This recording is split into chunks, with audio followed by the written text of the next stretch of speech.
कहानी की शुरुआत एक पुरानी और आध्यात्मिक पृष्ठभूमि से शुरू होती है, जहां बताया गया है कि दुनिया में अच्छाई और बुराई के बीच में हमेशा लड़ाई चलती रहती है। जब बुराई अपनी चरम सीमा पे पहुंचती है तब वो असुर का रूप लेती है।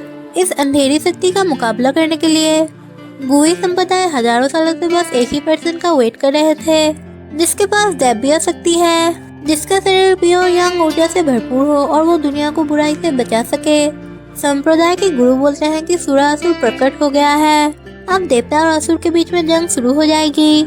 सूरासुर ने पूरी दुनिया में तबाही मचाना शुरू कर दिया है। संप्रदाय और दुनिया को बचाने के लिए बस एक ही रास्ता बचा हुआ है। हमें एक ऐसे योद्धा की जरूरत है जो स्वर्गीय व्यक्ति बनने के लायक है। हम हमारे मेन लीड ईतियान को देखते हैं, जो कभी एक अच्छा इंसान था लेकिन अब वो असुर बन चुका है। और दूसरी तरफ हम हमारी फीमेल लीड हुआ झावान को देखते हैं। उन दोनों के बीच में एक लंबी लड़ाई चलती है।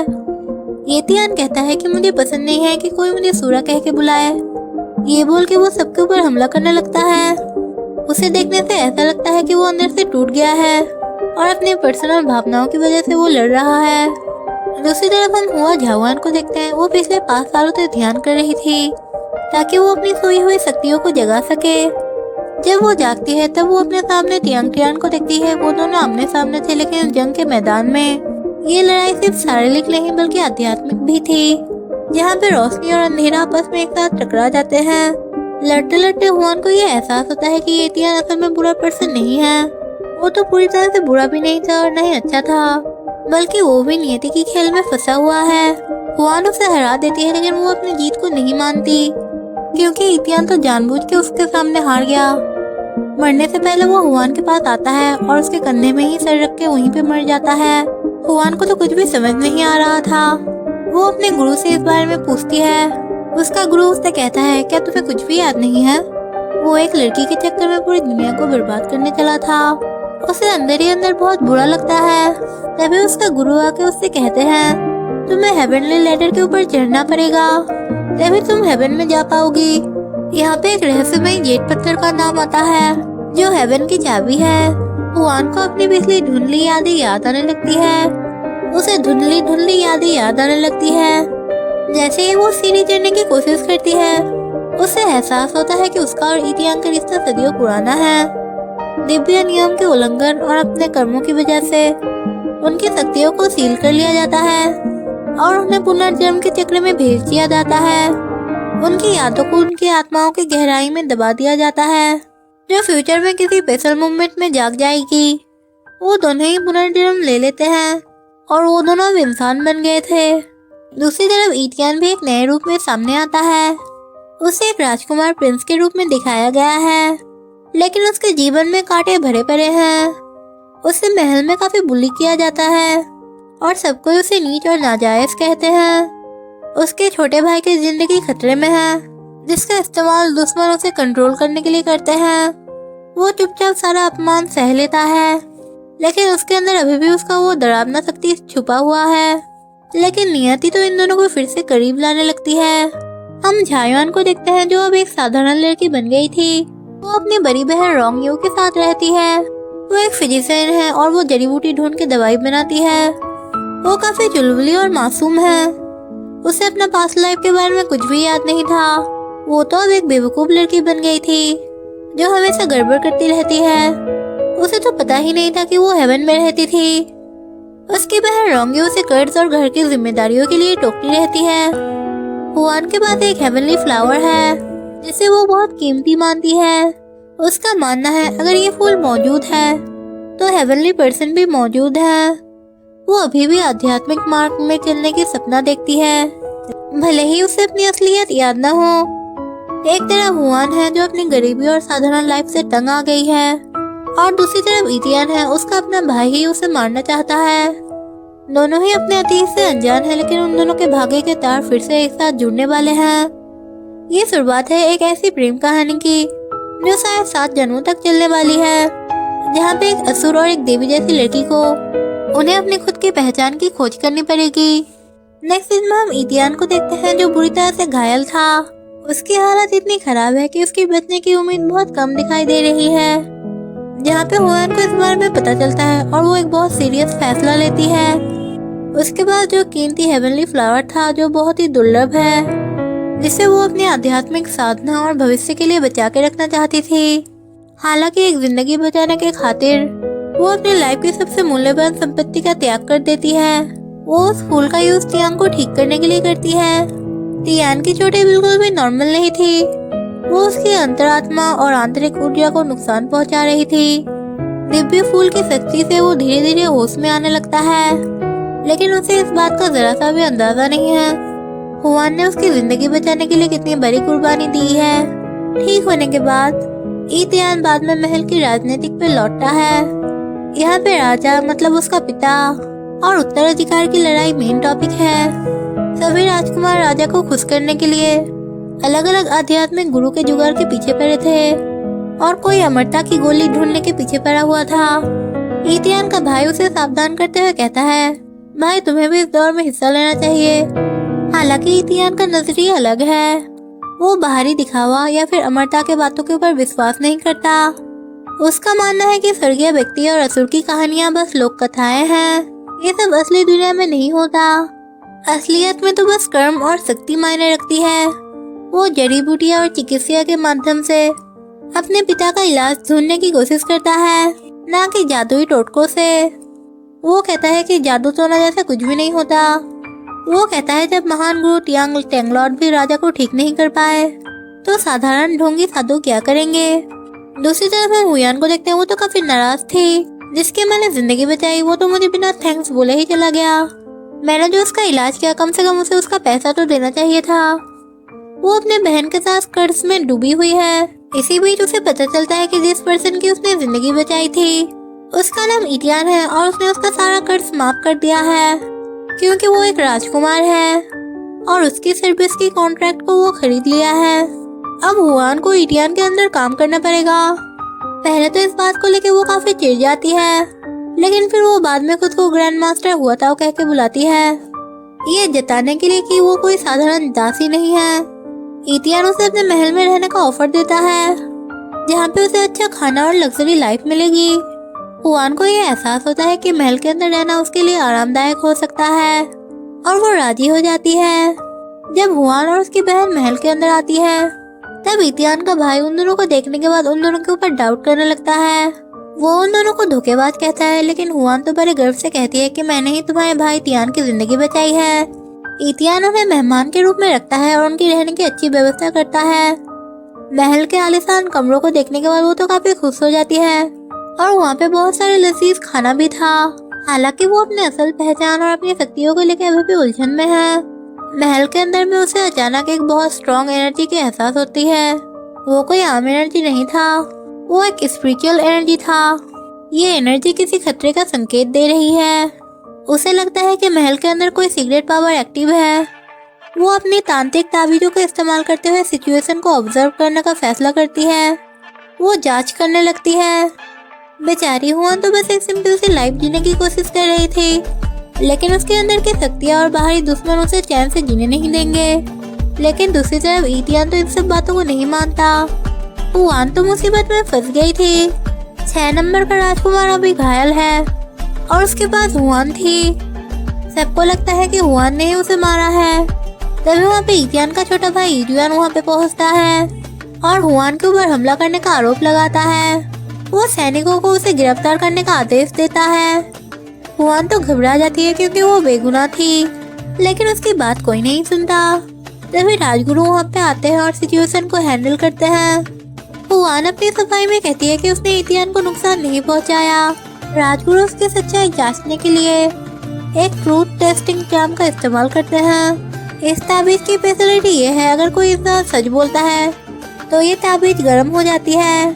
जब हुआन सच बोलती है तब ये ताबीज बहुत ज्यादा गर्म हो जाता है, जिससे ये साबित हो जाता है कि वो निर्दोष है। राजगुरु तो उसे छोड़ देते हैं, लेकिन ईजुआन तो अभी भी उसके ऊपर डाउट कर रहा था। दूसरी तरफ हम ई तियान को देखते हैं। उसके घाव और उसके नसें बहुत रहस्यमय तरीके से ठीक हो रहे थे। राजगुरु तो हैरान थे। जो पुराने घाव ई तियान के शरीर में थे वो रातों रात कैसे गायब हो गए। जब राजगुरु से पूछते हैं क्या तुमने कोई दिव्य औषधि ली है, तब ई तियान बड़े चालाकी से मना कर देता है। वो कहता है अगर उसके पास ऐसी कोई मेडिसिन होती तो वो सबसे पहले अपने बीमार पिता राजा को देते, राजगुरु को इतियान के ऊपर शक होता है। वो महसूस करते हैं कि इतियान के शरीर के अंदर एक बहुत ही भारी और विचित्र ऊर्जा उसके शरीर के अंदर इकट्ठा हो रहा है। उसे पूरी तरह से ठीक नहीं किया जा सकता। राजगुरु उससे पूछता है, क्या तुम खुद को जहर दे रहे हो या फिर कोई गुप्त साधना कर रहे हो? इतियान इन बातों को हंस के टाल देता है, लेकिन राजगुरु को तो उसके ऊपर डाउट होता रहता है। उसके बाद हम राजा और राजगुरु को देखते हैं। वो दोनों आपस में बात कर रहे थे। राजा कहते हैं, मुझे लगता है मैं बहुत जल्दी ही मरने वाला हूँ। मैंने अपनी जिंदगी में बहुत ज्यादा पाप किया है। वो अपने बेटे और राज्य के शांति को लेकर चिंतित है। राजगुरु तो खुद को दोषी मानता है। इतनी शक्ति होने के बाद भी वो राजा को बचा नहीं पाया। राजा उसे सांत्वना देते हैं और कहते हैं कि वो केवल उस समय को वेट कर रहे हैं जब उनके सारे पाप माफ हो जाए। यहाँ पे राजा और उनके बेटों के पुराने मतभेदों के भी संकेत मिलते हैं। बाद में हम हुयान को देखते हैं। वो तो अपने आप को पूरी तरह से बदल चुकी थी।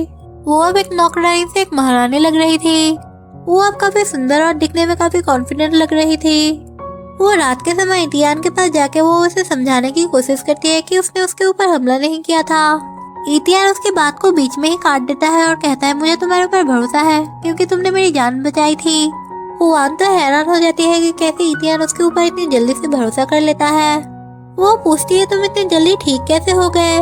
इतियान के पास बहुत सारे राज है जिसे वो खोलना नहीं चाहता। वो हुआन से कहता है, मैं तुम्हें हमेशा प्रोटेक्ट करूंगा। दूसरी तरफ हम राजगुरु को देखते हैं। वो तो काफी चिंता में था।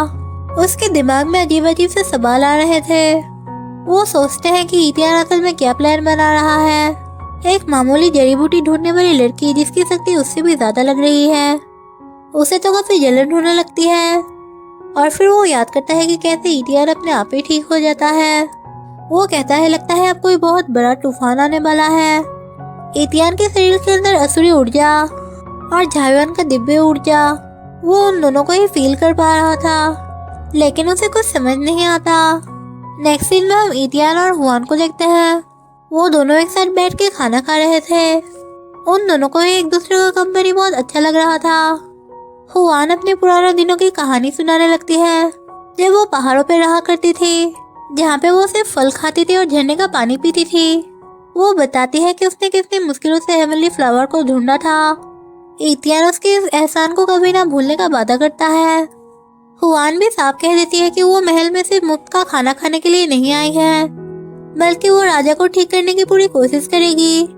वो अपने विशों से बताती है कि मैं एक दिन हेवनली पर्सन बनना चाहती हूँ। इतियान जो कभी इन बातों के ऊपर भरोसा नहीं करता था, अब उसके बातों पर यकीन करने लगा है। वो दोनों अच्छा समय बिता रहे थे, तभी वहाँ पे राजगुरु प्रकट हो जाते हैं और वो इतियान की बीमारी के बारे में बात करने लगते हैं। वो बताते हैं कि इतियान का जहर गहरा होता जा रहा है और जो हुयान के शरीर के अंदर आध्यात्मिक शक्ति है, सिर्फ वो ही उसे बचा सकता है। जैसे ही वो लोग बात कर रहे होते हैं, तभी वहाँ पे बहुत सारे हथियारे चले आते हैं और उनके ऊपर हमला कर देते हैं। इतियान की हालत खराब हो जाती है और उसे एक सुरक्षित जगह पे ले जाने की जिम्मेदारी हुआन के ऊपर पड़ती है। हुआन उसे बचा के वहाँ से भाग जाती है। एक मोड़ ऐसा आता है जहाँ पे इतियान को बचाने के चक्कर में हुआन को अपनी आध्यात्मिक ऊर्जा उसे देनी पड़ती है। यहाँ पे एक रहस्यमय सीन आता है जहाँ पे हुआन को अपनी पिछली जिंदगी की कुछ धुंधली यादें याद आने लगती है। आखिर में हथियारे तो भाग जाते हैं, लेकिन वो पीछे एक राजकीय टोकन छोड़ जाते हैं जो बड़े राजकुमार इरोंग का है। ये साफ हो जाता है कि इरोंग ही इतियान को मरवाना चाहता है। दूसरी तरफ हम बड़े राजकुमार इरोंग को देखते हैं, जो राजगुरु के पास जाता है और वो उसे पैसों के लालच देता है ताकि वो हुआन को रास्ते से हटा सके। इरोंग को हुआन की बढ़ती शक्तियों से खतरा महसूस हो रहा था। राजगुरु थोड़े हिचकिचाते हैं क्योंकि वो जानते हैं हुआन की शक्ति उनसे भी ज्यादा है। इरोंग राजगुरु से कहते हैं, अगर आप हुआन की शक्तियों को छीन के खुद इस्तेमाल करें तो आप और भी ज्यादा पावरफुल बन जाएंगे। दूसरी तरफ हम इतियान को देखते हैं। रात हो गई थी और वो अपनी बीमार पीटा राजा से मिलने गए थे। राजा को इस बात का दुख है क्योंकि उनके बेटों के बीच में इतनी नफरत जो है। वो इतियान से माफी मांगते हैं कि पास में वो उसके मॉम को नहीं बचा पाया। ये इतियान की मॉम एक विदेशी राजकुमारी थी जिन्हें महल के षड्यंत्र के कारण मार दिया गया था। यही वजह है कि इतियान और उसके भाई को महल में बाहरी समझा जाता है और उनके साथ बुरा बर्ताव किया जाता है। अगली सुबह राजमहल में औषधि सभा होने वाली है। इतियान चाहता है कि हुआन और उसका भाई इस सभा में ना आए ताकि वो दोनों सेफ रह सके। वो हुआन से कहता है कि वो उसके भाई एजुआन को लेकर महल से बाहर चली जाए। हालांकि एजुआन को इस बात का डर है। ये धियान खुद को खतरे में डाल के बड़े राजकुमार के साथ बदला लेने की कोशिश कर रहा है। वो झायवान से रिक्वेस्ट करने लगता है कि वो इतियान को अकेला ना छोड़े। वो अपनी माँ की मौत के बारे में बताने लगता है। वो अपना दर्द उससे साझा करता है। वो कहता है, मैंने अपनी माँ को पहले खो दिया, अब मैं मेरे इकलौते बड़े भाई को खोना नहीं चाहता। हुआन तो अब एक धर्म संकट में फंस गई। क्या वो इतियान के ऑर्डर को फॉलो करेगी और दूर चली जाएगी, या फिर उसकी जान बचाने के लिए सभा में शामिल हो। उसे पता है कि आने वाले औषधि सभा ये सिर्फ मेडिसिन के बारे में नहीं होगा, बल्कि एक सत्ता और प्रतिशोध का एक बड़ा मैदान बनने वाला है। इतियान अपने भाई और हुआन को सेफ रखना चाहता है, लेकिन दूसरी तरफ वो दोनों तो कुछ और ही प्लान कर रहे थे। वो दोनों तो इतियान की जान बचाने के लिए कुछ भी करने के लिए तैयार थे। हम बड़े राजकुमार को देखते हैं जो राजा की अनुपस्थिति में उसका जगह ले लिया था। दरबार में सम्राट की अनुपस्थिति में औषधि दान का सभा चल रहा था। राजकुमार इरोंटो का भी घमंडी था। वो अपने छोटे भाई इतियान को नीचा दिखाने का एक मौका भी नहीं छोड़ता। दरबार में इरोन ये ताना मारता है कि इतियान एक मामूली सा दैत्य को ले आया है। वो तो सिर्फ बाजार में बैठ के जड़ी बूटी बेचती थी। तभी वहाँ पे हुआन और उसकी बड़ी बहन चली आती है। बड़ा बेटा कहता है, तुम्हारी हिम्मत कैसे हुई ढोंगी लड़की यहाँ पे आने की। वो इतियान को सबके सामने रखेल की औलाद कह के इंसल्ट करता है, लेकिन हुआन तो उल्टा उसे ही ताना मारने लगती है और कहने लगती है, तुम तो औलाद कहलाने के ही लायक नहीं हो। ये बोल के वो वहाँ से चली जाती है। इतियान उसके बर्ताव के लिए माफी मांगता है। हुआन तो बड़े एटीट्यूड के साथ महाराज के पास जाती है। जब वो पर्दा खोल के देखती है, वो तो हैरान हो जाती है।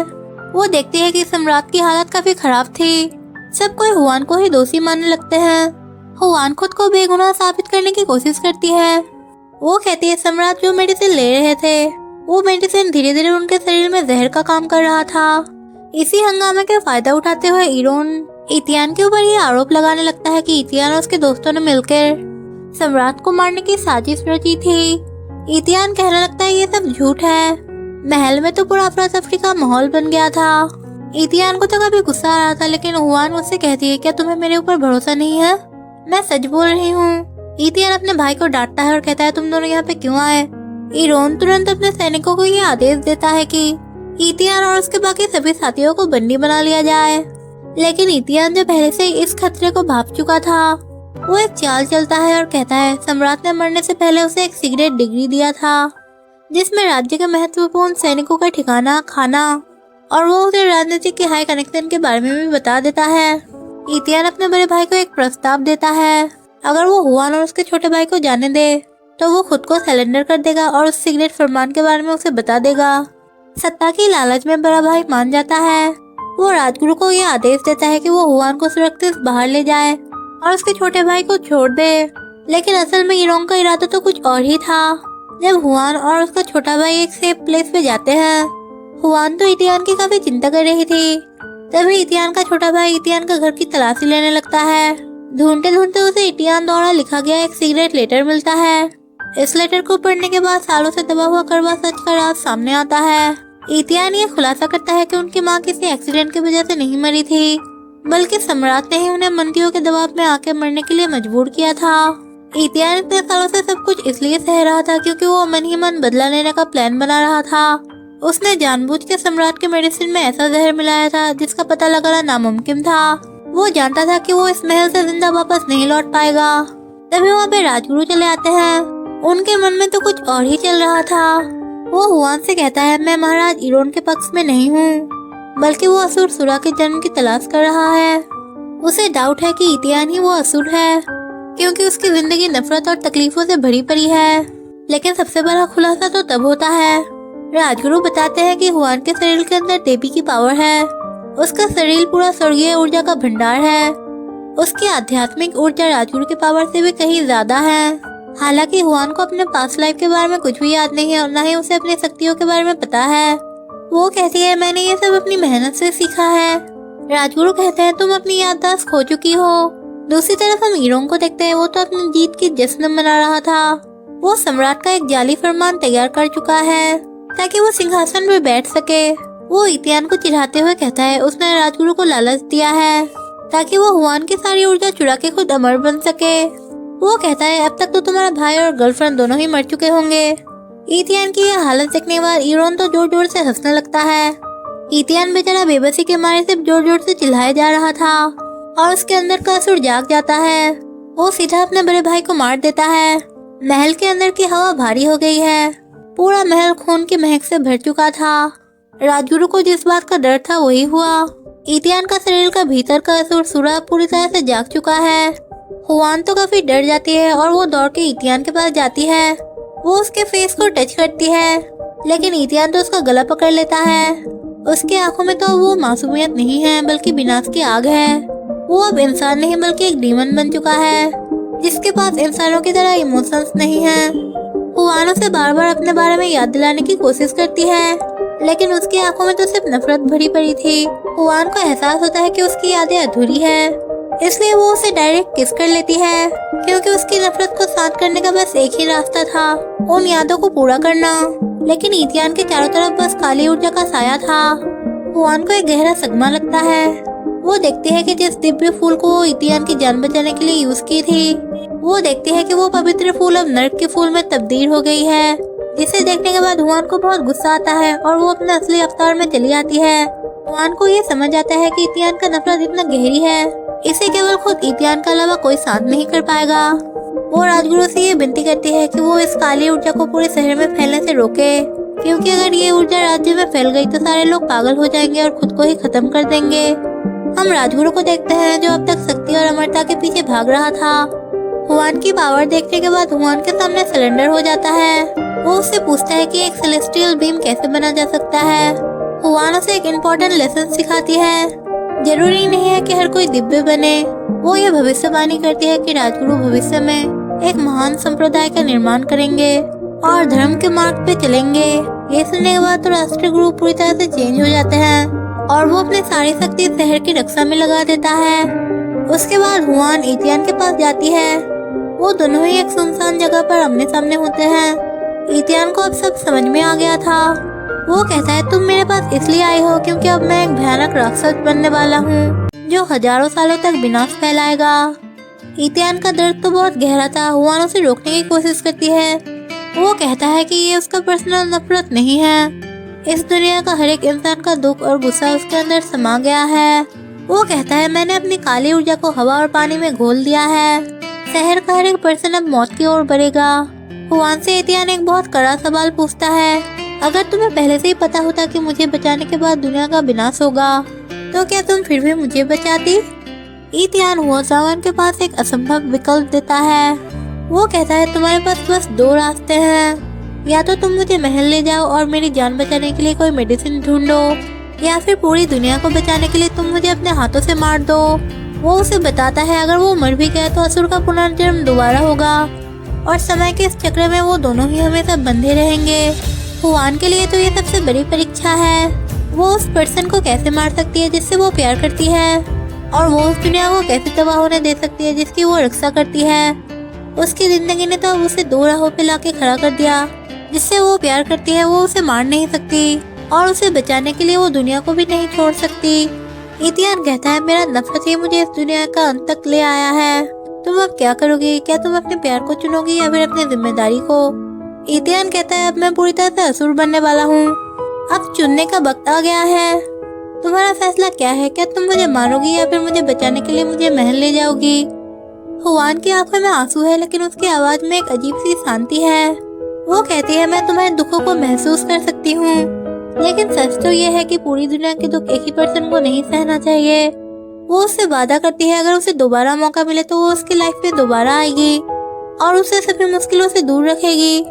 जैसे जैसे उन दोनों की बातचीत आगे बढ़ती है, एक चौंकाने वाला सच का खुलासा होता है। इथियान उसके सामने कन्फेस करता है और कहता है मैंने तुमसे झूठ कहा था। मैंने पूरे शहर को जहर से नहीं भरा। मैं तो बस तुम्हारी परीक्षा ले रहा था। मैं बस जानना चाहता था तुम ऐसे सिचुएशन में क्या करोगी। वो कहता है तुम बेकार में असुर के रास्ते को ढूंढ रही हो। मैंने कभी किसी को मारने का इरादा नहीं बनाया था, लेकिन मेरी नफरत और गुस्सा सच था। लेकिन जब तुमने अपनी दिव्य शक्ति सेलेस्टियल फ्लावर से मेरी जान बचाई, तब मेरे अंदर जीने की एक नई उम्मीद जागी। वो कहता है तुम्हारी आने की वजह से मैं दूसरे दिन का सूरज का इंतजार कर रहा था। ये सुनकर हुआन को राहत मिलती है, लेकिन वो थोड़ी उदास हो जाती है क्योंकि उसे पता है अब जाने का समय आ गया है। हुआन को अब अपनी नियति की तरफ लौटना है। उसे स्वर्गीय सीढ़ी चढ़ के वापस दिव्य लोक जाना है। वो कहती है मेरा मिशन अब पूरा हो गया है। मैंने तुम्हारे अंदर की सारी बुराई को अब खत्म कर दिया है। लेकिन एक बुरी खबर है, जाने से पहले मुझे तुम सबकी याददाश्त को मिटानी पड़ेगी। वो चाहती है कि इतियान उसे भूल जाए ताकि वो अपनी नई जिंदगी आराम से शुरू कर पाए। इसी बीच राजगुरु भी अपना मार्ग बदलने का फैसला करता है। हुआ जावैन के प्रभाव में आके उसने शक्ति का लोभ त्याग दिया है। वो अब एक नया संप्रदाय शुरू करने वाले हैं। हुआ राजगुरु से कहती है वो अपने नए संप्रदाय का नाम गुहुयुजान रखे, क्योंकि यही वो नाम है जो इस दवा की दुकान से जुड़ा हुआ है जहाँ पे मैं और इतियान पहली बार मिले थे। राजगुरु हुआन का ऑर्डर को फॉलो करता है। फिर हम कुछ दिनों बाद का सीन देखते हैं जहाँ पे इतियान अब महल का राजा बन चुका था। हुआन काफी उदास थी क्योंकि अब दिल टूटने वाली जुदाई का वक्त आ गया था। उसकी बहन आके उससे कहती है मेरी बहन वापस तो आ जाएगी ना। हुआन कहती है जब मेरी आत्मा उसके शरीर से बाहर निकल जाएगी तब तुम्हारी बहन वापस आ जाएगी, लेकिन तुम लोग मेरे बारे में सब कुछ भूल जाओगे। आखिर में वो इतियान से मिलने जाती है। वो दोनों एक दूसरे के सामने खड़े हुए थे। इतियान अपना दिल खोल कर रख देता है, लेकिन हुआन उसे रिजेक्ट कर देती है। इतियान कहता है मुझे लगा था मेरी जिंदगी हमेशा अंधेरे में ही बीतेगा, लेकिन तुम मेरी जिंदगी में एक रोशनी की तरह आई। ये बोल के वो अचानक उसे किस कर देता है। वो कहता है तुमने मुझे सिखाया कि धड़कन क्या होती है। तुम मेरे लिए हेवन के फूल नहीं बल्कि तुम पूरा हेवन हो। हुआन उसे पूछती है क्या तुम भाग्य के ऊपर भरोसा करते हो? शायद ये भाग्य ही था कि तुम असुर बन गए और मैं यहाँ पे तुम्हें बचाने के लिए आई, लेकिन अब मुझे जाना पड़ेगा। इतियान उसे रोकने की कोशिश करता है और पूछता है क्या वो कभी वापस आएगी। हुआन भारी आवाज से कहती है नहीं, मैं अब कभी वापस नहीं आऊंगी। ये बोल के वो अपनी शक्तियों का इस्तेमाल करने लगती है और धीरे धीरे उछल होने लगती है। इतियान अकेला रह जाता है और शायद उसके पास कुछ यादें बची होगी जो समय के साथ ही धुंधला हो जाएगा। वो कहता है प्यार अमर है लेकिन मिलन असंभव है। उन दोनों की कहानी एक बहुत इमोशनल और भावुक मोड़ लेती है। यहाँ पे प्यार, बलिदान और नियति का एक ऐसा चक्र शुरू होता है जो सारी समय की सीमाओं को पार कर जाती है। इतियान कहता है ये सब मेरे लिए मायने नहीं रखता, बल्कि ये मायने रखता है कि तुम मेरी किस्मत में लिखी हो। मैं तुम्हारा इंतजार 7 जन्मों तक करता रहूंगा। हुआन भारी मन से कहती है मैं अब कभी नहीं लौटूंगी। ये बोलकर वो अपनी ताबीज का इस्तेमाल करती है और उसके दिमाग से उसकी सारी यादों को वो मिटा देती है। जैसे ही हुआन अपनी शक्तियों का इस्तेमाल करने लगती है, इतियान के सामने उसकी सारी यादें धुंधली पड़ने लगती है। वो पुकारता रह जाता है। वो कहता है कि मैं जितनी बार भी जन्म लूंगा मैं सिर्फ तुम्हारा ही इंतजार करूंगा। लेकिन हुआन उसे एक ऐसे मोड़ पर छोड़ जाती है जहाँ पे वो राजा तो बन जाता है, लेकिन उसके दिल में एक अजीब सी खालीपन रह जाती है। उसके पास अब सब कुछ होते हुए भी कुछ नहीं है। समय बीतता है और इतियान एक राजा बन चुका था। वो राजगुरु से पूछता है क्या सच में इस दुनिया में सेलेस्टियल बीइंग्स होते हैं? राजगुरु जो हुआन की बात मान के एक दिव्य संप्रदाय का निर्माण किया है, वो कहता है कि मुझे भी इस सवाल का जवाब नहीं पता। इतियान के मन में एक तीव्र इच्छा होने लगती है कि वो किसी तरह उस दिव्य शक्ति से मिल पाए जिसे वो भूल चुका है, लेकिन उसका एहसास अभी भी उसके दिल में है। दूसरी तरफ हम हुआन को देखते हैं जिसने असुर की शुरुआती बुराई को खत्म कर दिया था और वो पूरी तरह से सेलेस्टियल बीइंग बनने के लायक हो गई थी। वो हेवनली लैडर के ऊपर चढ़ने ही वाली थी, लेकिन वो देखती है कि प्रजा अभी भी पीड़ित है। लोग पागल हो रहे हैं और मौत के मुंह में जा रहे हैं। वो खुद को सैक्रिफाइस करने का फैसला करती है ताकि समय का चक्र फिर से घूमे और वो वापस पृथ्वी लोक पे जाके सबकी मदद कर पाए। हुआन फिर से धरती पे लौटती है, लेकिन अब सब कुछ बदल चुका था। वो खुद को एक अनजान जगह पे पाती है। उसे एहसास होता है कि वो फिर से इतियान के सामने है, लेकिन इस बार इतियान उसे नहीं पहचानता। ये इतियान का दूसरा जन्म था। इस लाइफ में इतियान अब एक शक्तिशाली जनरल बन चुका था जो तियानदुन सिटी का रक्षा कर रहा है। सिटी में असुर महामारी फैली हुई है और चारों तरफ सख्त पहरा है। हुआन को गुयु संप्रदाय के एक लौती स्टूडेंट के नाम से जाना जाता है। जब वो इतियान के सामने आती है तब वो उसे एक घुसपैठिया के रूप में पकड़ लेता है। हुआन उसे याद दिलाने की कोशिश करती है, लेकिन उसे पता चलता है कि उसकी मैजिकल पावर अब पहले जैसी नहीं है। उसे अपने शक्तियों को वापस पाने के लिए इनियन जेट पत्थर की तलाश करनी पड़ेगी। वो इतनी कमजोर हो गई थी कि वो अब खुद को एक सिंपल रस्सी से भी आजाद नहीं कर पा रही थी। दूसरी तरफ हम इतियान के भाई को देखते हैं। वो उसे डांट रहा था। वो कहता है कि गोजाओ के लोग भरोसे के लायक नहीं हैं और हुआन उनकी बस एक मोहरा है। लेकिन इतियान तो उसे इग्नोर करके चुपचाप अपना काम किए जा रहा था वो जब भी हुआन को देखता है उसके दिल की धड़कनें तेज हो जाती है। उसका भाई उसे डांटते हुए उसके पीछे पीछे जाने लगता है। वो कहता है तुम उस लड़की की आंखों में ऐसा क्या देखते हो जो तुम्हें हमेशा बेचैन कर देता है। मेरी बात मानो और तुम उससे दूर रहो। इतियान कहता है वो बिल्कुल भी ऐसी नहीं है, वो तो एक बेवकूफ है। उसका भाई कहता है तुमसे ये सब नहीं होगा, मैं ही हैंडल करता हूँ सब कुछ। वो तुम्हारा बचपन का प्यार जो है। ये सुनने के बाद इतियान हुआन को इन्वेस्टिगेशन रूम में ले जाता है। वो उससे पूछता है तुम यहाँ पे क्यों आई हो। हुआन सीधा उसके आंखों की तरफ देखते हुए कहती है अगर मैं कहूँ कि मैं यहाँ पे तुम्हारे लिए आई हूँ तो क्या तुम मेरे बातों के ऊपर भरोसा करोगे। इतियान तो अब एक स्ट्रिक्ट जनरल बन चुका था, वो उसके बातों के ऊपर भरोसा नहीं करता। वो कहता है कि वो उससे एक सैनिक के रूप में पूछताछ कर रहा है। हुआन को यह एहसास होता है कि पिछला चक्र अधूरा रह चुका था और इस बार उसे असुर के जन्म को पूरी तरह से रोकना होगा। वो इतियान से कहती है कि वो इस महामारी को रोक सकती है, लेकिन इसके लिए पहले उसे आजाद करना होगा। वो अपनी भोली सी शक्ल दिखाते हुए बड़ी मासूम बनने का नाटक करती है। इतियान कहता है क्या तुम मुझे बेवकूफ समझती हो। हुआन तो चिढ़ जाती है। हुआन तो अभी भी इतियान की कैद में है। वो उसे समझाने की कोशिश करती है कि वो कोई नॉर्मल लड़की नहीं है बल्कि सेलेस्टियल बीन है और वो यहाँ पे असुर की महामारी को खत्म करने के लिए आई है। वो इतियान से अपने जादुई पत्थर को वापस मांगती है क्योंकि उसकी सारी मैजिकल पावर उसी में बंद है। लेकिन इतियान तो अब बहुत कठोर बन चुका था, वो उसकी बातों के ऊपर भरोसा नहीं करता। वो कहता है जब उसका पूरा शहर इस महामारी से जूझ रहा था तब उसका महान संप्रदाय गुयू जू कहाँ पे था। वो उसे ताना मारते हुए कहता है अगर तुम सच में कोई देवी हो तो तुम खुद को इस मामूली रस्सियों से आजाद क्यों नहीं कर पा रही हो। हुआन काफी बेबसी महसूस करती है क्योंकि बिना उस मनी के वो एक साधारण लड़की की तरह ही है। इतियान हुआन के सामने एक शर्त रखता है, वो उसकी मनी उसे तभी वापस करेगा जब वो अपने सारे संप्रदाय के लोगों को यहाँ पे बुलाएगी ताकि वो सब मिलकर इस महामारी का समाधान निकाल सके। हुआन कहती है बोलना आसान है लेकिन करना नहीं। बिना मेरे उस जादुई पत्थर के मैं एक आम सी लड़की हूँ। इतियान कहता है तो तुम यहीं पे बंधी रहो। बाद में हुआन खुद को छुड़ा के चुपके से वो इतियान के बेडरूम में घुस जाती है ताकि वो अपनी जादुई पत्थर को चुरा सके। वो अपना पत्थर चुरा भी लेती है लेकिन तभी इतियान जाग जाता है। इतियान तो उसको देखने के बाद मुस्कुराने लगता है। वो हंसते हुए कहता है तुम तो सच में एक नंबर की बेवकूफ हो।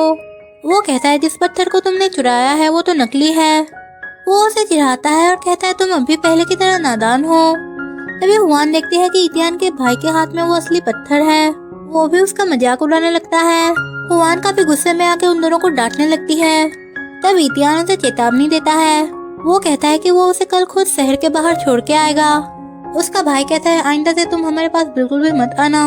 अगले दिन इतियान और उसका छोटा भाई मिलकर हुआन को शहर की सीमा के बाहर तक छोड़ने जाता है। हुआन तो अभी भी अपनी जादुई पत्थर को लेने की फिराक में थी। इतियान का भाई तो वो पत्थर लेके भाग जाता है और हुआन भी उसके पीछे भागने लगती है। उन दोनों के बीच में धक्का मुक्की होने लगती है। तभी वहाँ पे एक पागल चला आता है और वो उसके हाथ से वो जट पत्थर ले लेता है और उसे जमीन पे फेंक के तोड़ देता है और उस पत्थर के टुकड़े टुकड़े हो जाते हैं। ये देखकर हुआन का दिल बैठ जाता है। वो गुस्से में आके उस पागल को मारने लगती है। वो मनी ही उसे स्वर्ग में पहुंचाने का एकमात्र रास्ता था। अब इसका टूटने का मतलब है कि वो इस दुनिया में फंस गई है और उसकी शक्तियाँ हमेशा के लिए खो सकती है। मनी के टूटने के बाद तो इतियान भी रिग्रेट फील करने लगता है। उस मनी को पकड़ते ही उसे अपना फ्लैशबैक याद आने लगता है। वो खुद को एक फूलों के बागीचे में पाता है। नेक्स्ट सीन में हम हुआन को देखते हैं। काफी रात हो गई थी और वो आसमान की तरफ देख रही थी। वो काफी उदास थी। हुआन बार बार अपने पत्थर को देखती है और कहती है ये तो कोई साधारण पत्थर नहीं था। वो कहती है अब मैं अपने घर वापस कैसे जाऊँ। इसलिए इतियान उसे अपने साथ अपने घर ले आता है। इतियान से उसकी ये उदासी और देखी नहीं जाती। हुआन तो काफी उदास होकर चुपचाप बैठी हुई थी। इतियान उससे मजाक में कहने लगता है उसे मदद के लिए और किसी को ढूंढने की जरूरत नहीं है। वो हुआन को सांत्वना देने की कोशिश करता है और कहता है मैं तुम्हें इससे भी महंगा मनी खरीद के दूंगा। हुआन कहती है ये मनी तुम्हें दुनिया में कहीं नहीं मिलेगी। ये साधारण मनी नहीं था बल्कि ये स्वर्ग की सीढ़ी का चाबी था। हुआन कहती है मुझे काफी थकान महसूस हो रही है, क्या मैं तुम्हारे कंधे पे सर रख के सो सकती हूँ। इतियान तो नर्वस हो जाता है और उसका पूरा फेस रेड हो गया था। भले ही उनकी यादें मिट चुकी है लेकिन उनके दिलों के खिंचाव अब भी उन्हें एक दूसरे के करीब खींच रहे हैं। हुआन अब कभी घर नहीं जा पाएगी, उसकी कीमती चीज खो गई है लेकिन उन दोनों का अब नया रिश्ता शुरू होने वाला है। इतियान तो भाग जाता है और हुआन भी उसके पीछे पीछे भागने लगती है। हुआन के लिए वो पत्थर कोई गहना नहीं था बल्कि उसके दिव्य पहचान और वापस अपने लोग जाने का एकमात्र रास्ता था। पत्थर का टूटने का मतलब है वो इस दुनिया में इंसानों के साथ एक मामूली इंसान बन के रहेगी। इतियान का भाई जो हमेशा कठोर बनने का नाटक करता है, उससे हुआन की ये उदासी अब देखी नहीं जाती। वो उससे माफी मांगता है। वो दोनों भाई मिलकर उस पत्थर को जोड़ने की कोशिश करते हैं, लेकिन वो पत्थर नहीं जुड़ता। दोनों भाई मिलकर उसे सांत्वना देते हैं और वादा करते हैं वो दोनों किसी भी हालत में इस पत्थर को जोड़ के ही रहेंगे। इतियान पूरी रात जाग के उस पत्थर को जोड़ने के पीछे पड़ा हुआ था। दूसरी तरफ हम हुआन को देखते हैं। वो तो महल में आराम से खाना खा रही थी और बेचारा इतियान वो जहाँ पे भी जाता है वो अपने साथ उस पत्थर को ले जाता है। हुआन की जिंदगी तो आराम से कट रही थी, लेकिन वो फिर भी इतियान को बुरा भला बोले जा रही थी। वो काफी ड्रिंक कर लेती है और उसके दिमाग में एक शैतानी आइडिया आता है। आधी रात को वो इतियान के कमरे में चली आती है और वो उसे किस करने की कोशिश करती है, लेकिन इतियान तो वहाँ से भाग जाता है। वो गुस्से में आके उससे पूछता है तुम अभी क्या करने की कोशिश कर रही थी। हुआन कह लगती है मैं तो तुम्हारे शरीर से तुम्हारी थोड़ी सी पावर चुराने की कोशिश कर रही थी। मेरी आधी पावर तुम्हारे शरीर के अंदर है। क्या तुम्हें याद है पिछली जिंदगी में मैंने तुम्हें मेरी पावर देके तुम्हारी जान बचाई थी। इतियान तो उसे इग्नोर करके चला जाता है, लेकिन हुआन तो पूरा दिन उसका पीछा करती है। मजबूरी में आके इतियान अपने कमरे के बाहर बॉडीगार्ड लगा देता है ताकि हुआन उसके पास ना आ पाए, लेकिन हुआन तो इतनी आसानी से हार नहीं मानने वाली थी। जब इतियान अकेला होता है तब हुआन उसके पास चली आती है।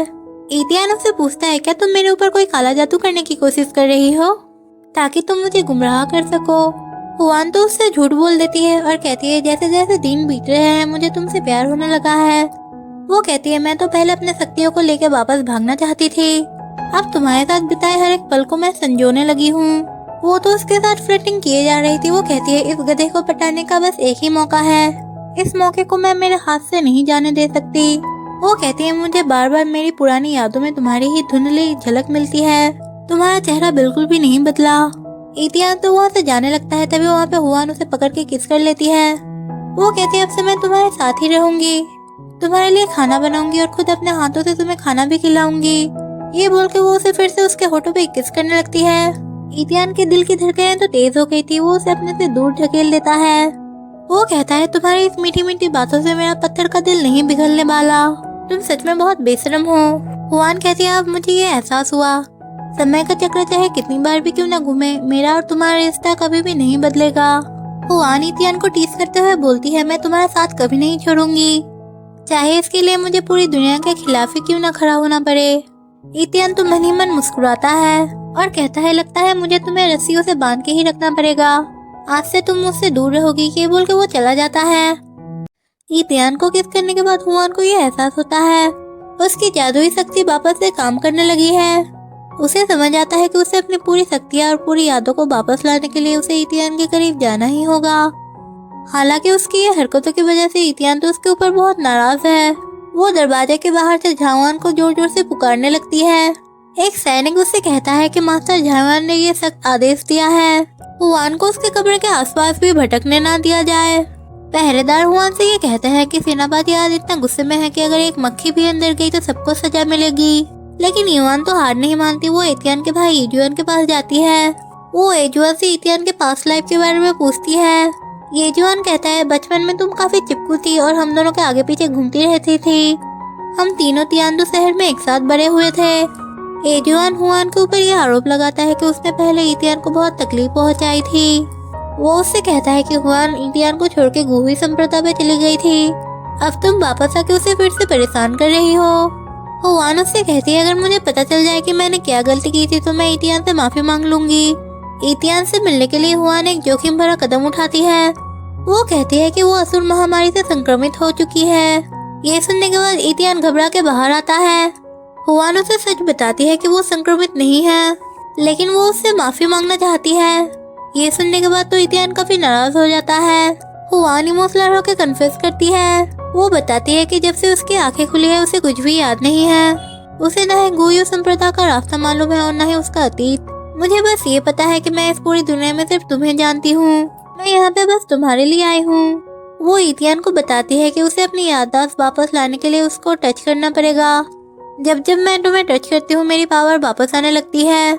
उसकी ये मासूम बातों को सुनने के बाद इतियान पिघल जाता है और वो उसे डायरेक्टली किस कर देता है।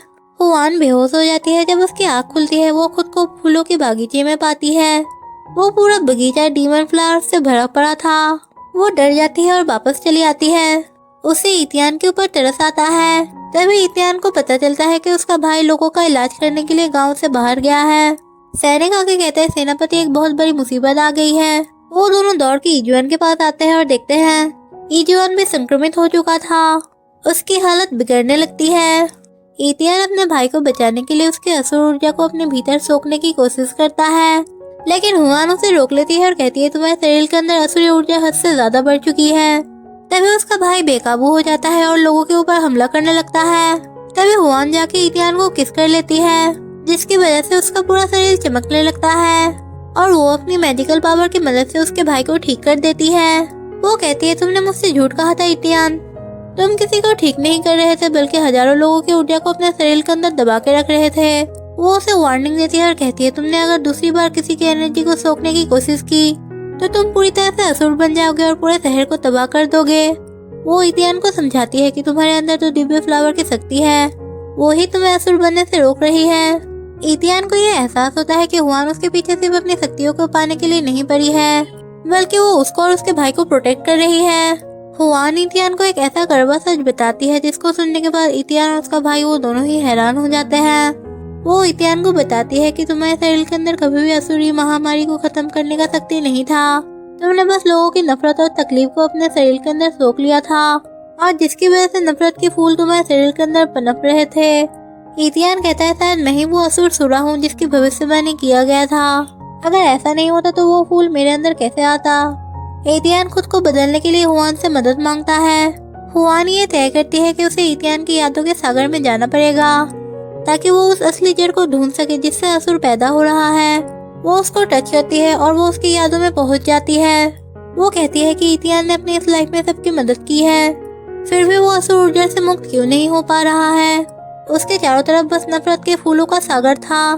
तभी उसके सामने बूढ़ा इतियान चला आता है जो 1000 सालों से उसका इंतजार कर रहा था। वो कहता है कि ये सारे फूल लोगों की नफरत और इच्छाओं की वजह से उगे हैं। वो हुआन को देखने से ही पहचान लेता है और वो कहता है तुम तो वही सेलेस्टियल बीन हो जिसका इंतजार मैं हजारों सालों से कर रहा था। वो कहता है कि पास्ट लाइफ में मैंने जब से इस सिंहासन को संभाला है तब से मैं अकेला हूँ। हुआन उसे अपना नाम हुआ झावान बताती है। इतियान कहता है हजारों सालों के बाद ये नाम मैं फिर से सुन रहा हूँ। हुआन को यह एहसास होता है इस बार इतियान का असुर बनने का पीछे का रीजन हुआन थी, क्योंकि वो उसे पागलों की तरह चाहता है। इतियान का भाई वहाँ पे चला आता है जिसकी वजह से हुआन का साधना भंग हो जाता है। दूसरी तरफ रूहुई आई थी और वो अपनी बहन से मिलना चाहती थी, लेकिन ईहुआन उसे रोक लेता है। वो कहता है मेरा भैया और मेरे होने वाली भाभी अभी बिजी हैं। रूहुई तो झगड़ा करने लगती है और कहती है मैं मेरी बहन से बिना मिले यहाँ से नहीं जाऊंगी। तुम लोग मेरी भोली भाली बहन को इस तरह से बंदी बना के नहीं रख सकते क्योंकि उसने कोई भी गलती नहीं किया है। यूहुआन भी उसके साथ झगड़ा करने लगता है। दूसरी तरफ हम हुआन को देखते हैं, वो वापस से इतियान के पास जाती है और कहती है मैं तुम्हें तुम्हारे पास्ट लाइफ में ले जाऊंगी। इतियान कहता है तुम ही मेरी ऑब्सेशन हो। हुआन कहती है मैं तुम्हें वापस राजमहल में ले जाऊंगी, जहाँ से ये कहानी शुरू हुई थी वहीं पर इसका अंत होगा। मैंने जो तुम्हें वो हेवनली फ्लावर दिया था वो अभी भी तुम्हारे शरीर के अंदर है।